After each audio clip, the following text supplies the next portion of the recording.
जय श्री कृष्ण। राधे राधे मित्रों, आपका हमारे चैनल अनमोल विचार पर एक बार फिर से स्वागत है, जहां आप सुन रहे हैं श्रीमद् भगवद गीता की एक शानदार श्रृंखला जिसका नाम है भगवद गीता की सीख। मित्रों, वीडियो को शुरू करने से पहले एक लाइक और शेयर कर दें ताकि हमें अगला वीडियो आप तक पहुंचाने के लिए प्रेरणा मिल सके। मित्रों, आज के वीडियो में हम जानेंगे कि श्रीमद् भगवद गीता के 16वें अध्याय से क्या सीखा जा सकता है, और वो भी बहुत ही सरल शब्दों में। मित्रों, सिर्फ सिर झुकाने से बात नहीं बनती। परमात्मा के दर्शन करने हैं तो मन को भी झुकाना पड़ता है। मित्रों, श्रीमद् भगवद गीता के 15वें अध्याय में हमने जाना कि किस प्रकार से ये दुनिया एक भ्रम जाल है, कैसे हम इसमें उलझकर रह जाते हैं और कैसे इस भ्रम और उलझन से निकलकर हम अपने लक्ष्य को प्राप्त कर सकते हैं। मित्रों, श्रीमद् भगवद गीता के 16वें अध्याय में हम ये जानेंगे कि मनुष्यों का आचरण किस प्रकार का होना चाहिए। वो कौन से गुण हैं जिन्हें अपनाकर मनुष्य अपने लक्ष्य को प्राप्त कर सकता है। साथ ही साथ हम ये भी जानेंगे कि आसुरी स्वभाव वाले मनुष्यों के क्या क्या लक्षण होते हैं। तो चलिए मित्रों, सुनते हैं श्रीमद् भगवद गीता का अध्याय 16। श्रीमद् भगवद गीता अध्याय 16, देवासुर संपदा विभाग योग। दैवीय स्वभाव वाले मनुष्यों के लक्षण। श्री भगवान कहते हैं, हे भरतवंशी अर्जुन, जिस मनुष्य में परमात्मा पर पूर्ण विश्वास करने का भाव है, जिसमें आत्मशुद्धि का भाव है, जिसमें परमात्मा की प्राप्ति के ज्ञान में दृढ़ स्थिरता का भाव है, जिसमें समर्पण का भाव है, जिसमें इंद्रियों को संयमित रखने का भाव है, जिसमें नियत कर्म करने का भाव है, जिसमें स्वयं को जानने का भाव है, परमात्मा प्राप्ति का भाव है और जिसमें सत्य को न छिपाने का भाव है, ऐसे मनुष्यों के लक्षण दैवी स्वभाव वाले होते हैं। ऐसा मेरा मत है। दैवीय स्वभाव वाले मनुष्यों के लक्षणों को समझाते हुए श्री कृष्ण कहते हैं, जिस मनुष्य में किसी को भी कष्ट नहीं पहुंचाने का भाव है, जो ना मन से और ना वाणी से किसी को कष्ट पहुंचाता है, जिसमें अपने गुस्से को नियंत्रित करने का भाव है, जिसमें कर्तापन का अभाव है, अर्थात जो कभी ये नहीं सोचता कि करने वाला मैं ही हूं, जो अपने हर कर्मों का कर्ता धर्ता परमात्मा को मानता है, जिस मनुष्य में मन की चंचलता को रोकने का भाव है, जिसमें किसी की भी निंदा ना करने का भाव है, जो समस्त प्राणियों के प्रति करुणा का भाव रखता है, जिसमें लोभ से मुक्त रहने का भाव है, जिसमें इंद्रियों का विषयों के साथ संयोग होने पर भी उनमें आसक्त ना होने का भाव है, जिसमें कोमलता का अभाव है, जिस मनुष्य में गलत कार्य हो जाने पर लज्जा का भाव है और जिसमें असफलता पर विचलित ना होने का भाव है। ऐसे मनुष्यों के लक्षण दैवी स्वभाव वाले होते हैं। ऐसा मानना चाहिए, तेज वो गुण है जिसके सामने छोटे, घटिया या बुरे लोग भी इसके प्रभाव में आकर अच्छे काम करने लग जाते हैं। श्री कृष्ण दैवीय स्वभाव के लक्षणों को स्पष्ट करते हुए कह रहे हैं कि जिस मनुष्य में ईश्वरीय तेज है, जिसमें अपराधों के लिए माफ कर देने का भाव है, जो किसी भी परिस्थिति में विचलित नहीं होता है, जो मन और शरीर से हमेशा शुद्ध रहता है, जो किसी से भी ईर्ष्या नहीं करता है और जो कभी सम्मान पाने का भाव नहीं रखता, ये सभी तो दैवी स्वभाव वाले मनुष्य के लक्षण हैं। आसुरी स्वभाव के लक्षण। दैवी स्वभाव के गुणों के लक्षणों के बाद अब श्री कृष्ण आसुरी स्वभाव के लक्षणों के बारे में बता रहे हैं। भगवान श्री कृष्ण कहते हैं, हे अर्जुन, पाखंड, घमंड, अभिमान, क्रोध, निष्ठुरता और अज्ञानता, ये सभी आसुरी स्वभाव वाले मनुष्य के लक्षण हैं। मित्रों, मनुष्यों के व्यवहार में दो तरह के बर्ताव होते हैं, दैवीय और आसुरी। दैवी स्वभाव के जो गुण हैं वो मुक्ति के लिए होते हैं। अगर उन गुणों को आप पालन में लाते हैं, नियम से इन गुणों को अपने जीवन में उतारते हैं, तो इसका अर्थ है कि आप मुक्ति की ओर अग्रसर हो रहे हैं। लेकिन आसुरी स्वभाव के गुण बंधन के लिए माने गए हैं। मित्रों, बंधन मतलब इस दुनिया का बंधन। श्री कृष्ण कहते हैं, हे पांडुपुत्र अर्जुन, तू शोक मत कर, क्योंकि तू दैवीय गुणों से युक्त होकर उत्पन्न हुआ है। अर्जुन के सारे गुण दैवीय थे, इसलिए श्री कृष्ण उसे हिम्मत देते हुए चिंता न करने के लिए कह रहे हैं। भगवान श्री कृष्ण कहते हैं, हे अर्जुन, इस संसार में उत्पन्न सभी मनुष्यों के स्वभाव दो प्रकार के ही होते हैं, एक दैवी स्वभाव और दूसरा आसुरी स्वभाव। उनमें से दैवीय गुणों को तो मैं विस्तार पूर्वक कह चुका हूं। अब तू आसुरी गुणों को भी मुझसे सुन। आसुरी स्वभाव वाले मनुष्य ये नहीं जानते कि क्या करना चाहिए और क्या नहीं करना चाहिए। वे ना तो बाहर से और ना ही अंदर से पवित्र होते हैं। वे ना तो कभी उचित आचरण करते हैं और ना ही उनमें सत्य पाया जाता है। आसुरी स्वभाव वाले मनुष्य कहते हैं, जगत झूठा है, इसका ना तो कोई आधार है और ना ही कोई ईश्वर है। वे धर्म और अधर्म के सत्य को नहीं मानते और ना ही ईश्वर को मानते हैं। उनका मानना है कि संतान केवल स्त्री पुरुष के संसर्ग से ही उत्पन्न होती है। उनके लिए कामेच्छा के अतिरिक्त अन्य कोई कारण नहीं है।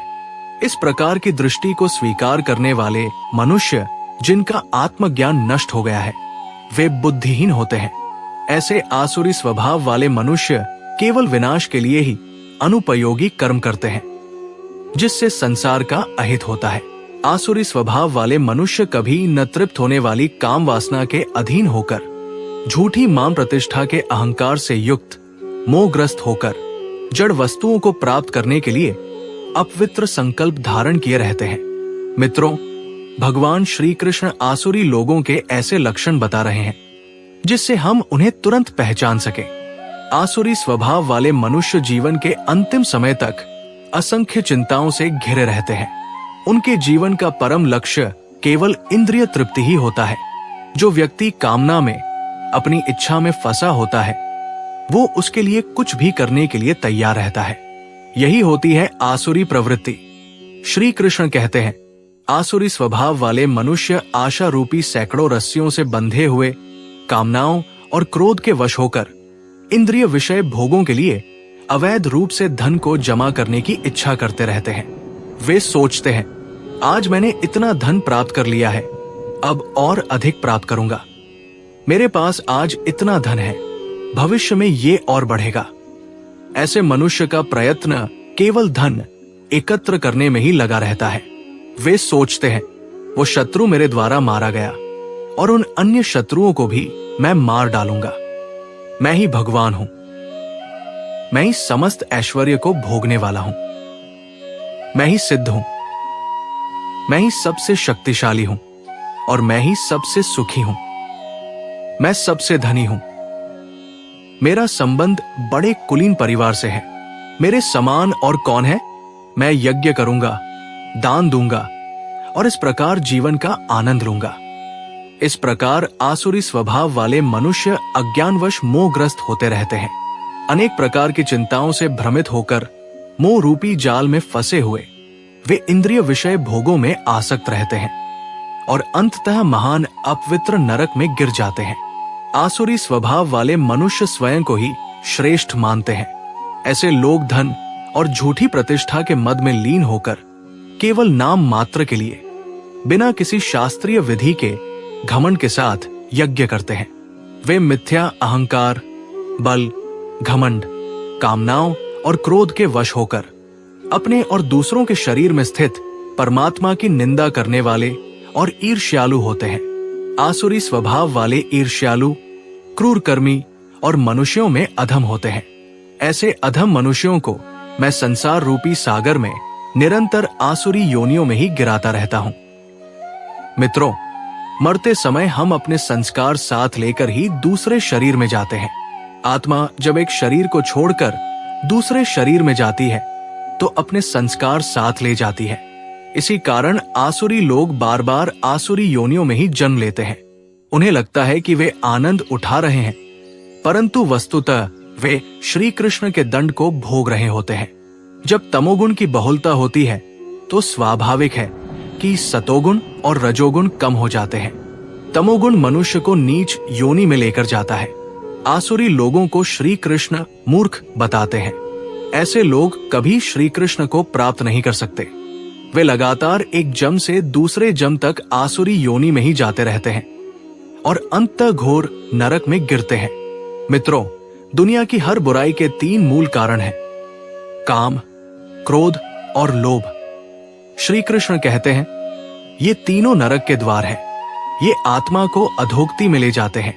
आसुरी प्रवृत्ति के लोग इन्हीं तीनों के वश होकर अपनी सुध बुध खो बैठते हैं। काम, क्रोध और लोभ मनुष्य से वो सब करवा देते हैं जो उसे नहीं करना चाहिए। शारीरिक और मानसिक दोनों प्रकार के कष्ट इन्हीं से उत्पन्न होते हैं। इनके चंगुल में फंसने के बाद कोई विरला ही नरक से बच पाता है। यदि आप अपना जम संवारना चाहते हैं तो इन तीनों को त्याग दीजिए। हे कुंती पुत्र, जो मनुष्य इन तीनों अज्ञान रूपी नरक के द्वारों से मुक्त हो जाता है, वो अपनी आत्मा के कल्याणकारी कर्मों का आचरण करता हुआ परमात्मा को प्राप्त करता है। लेकिन जो मनुष्य कामनाओं के वश होकर शास्त्रों की विधियों को त्याग देता है और अपने मन से बनाए हुए नियमों से कर्म करता है, वो न तो सिद्धि को, न सुख को और न ही परम गति को प्राप्त कर पाता है। मित्रों, कहने का अर्थ है कि केवल शास्त्रों द्वारा बताए गए कर्मों को करने से ही परम गति प्राप्त की जा सकती है। श्री कृष्ण का सबसे बड़ा उपदेश है कर्म को कर्तव्य मानकर करना और उसके फल की आशा न करना। मित्रों, आप पूछ सकते हैं कि कैसे पता चलेगा कि हमारा कर्तव्य क्या है? उसका उत्तर है शास्त्र। शास्त्र सबसे बड़ा प्रमाण है। शास्त्र बताएंगे कि क्या कर्तव्य है और क्या नहीं। शास्त्रों द्वारा जिस कर्म की आज्ञा दी जाए वही कर्तव्य है, वही नियत कर्म है। इसीलिए श्री कृष्ण अर्जुन को शास्त्र विधि से कर्म करने की सलाह देते हैं और यही शास्त्र है भगवद गीता।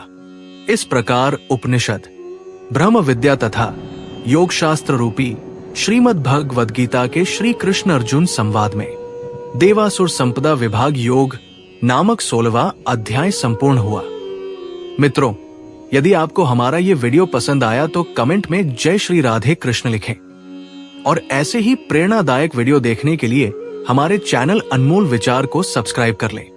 जय श्री राधे कृष्णा।